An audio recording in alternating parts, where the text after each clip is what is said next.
John. Urinang lo, hanap na palaga urinang ka. Ang maulay ka.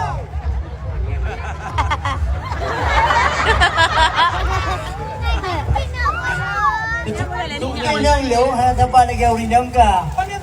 Urinang lo, nga urinang di video di na, magkalaba urinang lo. Iji jarang ba mencapai. Oh, urinang lo berarti aktif kerja. Oh, kak. Bayang puluh ini tak minum pai.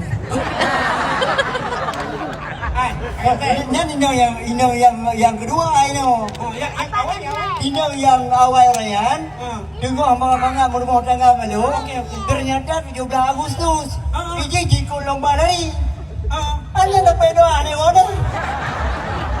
Galing din mo. Makanya pakai lehan apa promo lo.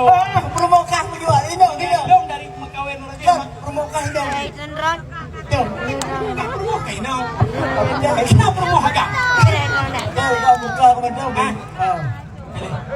Jadi promo lo, hotel lo makawin lagi yang badan dengan ini no. Lo hayang ko promo draw. Bakal Hotel makawin masuk ke di promo. Jina umak punya promo draw kan bayu dijual. Punya orangnya katanya mbak promo draw pekan ka aron ko. Anan ko jo vitamin peka menan. Pun begadang mana. Ko ni lo saya nak pakai teh mo hai ko bu.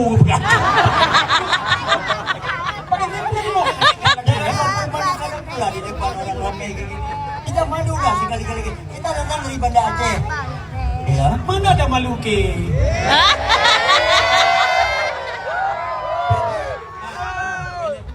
Punya draw ni kamale udah hasilin di dapen nanti bu. Adi nan kawajah mentang naik panggung. Yan lah punok komplain bagaimana dengar leu pula. Untuk iya nung bukan masalah. Anggitnya karena biasa hinom bebinan yang ni banyak enhomi. Masalah handro tu. Bang pekat tim. Tim kajak ubiran yak undang lepak upati. Pan punya rumah kat tengah belah-belahnya. Apa nang kun garpu abah hai bai gau.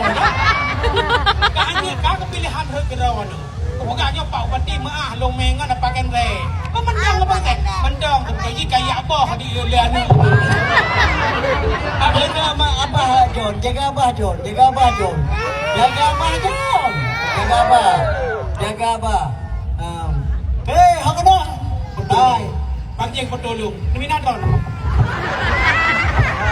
jadi mana John? Dia yang kudu begah ini kan doji kan bak kesenian. Kesenian ni beri nak bangkit kembali dengan duduk Bapak Bupati kita yang tertinggal. Pak mau beli dekat kayannya Bupati. Ya, Wakil Pak Radwardi. betul. Non gelo. Ya, benar betul. Pak Radwardi ngon dia Pak Upati cara. Kalau begak puno nyampe nang Jawa. Yang Jawa kau keron dene LR tu.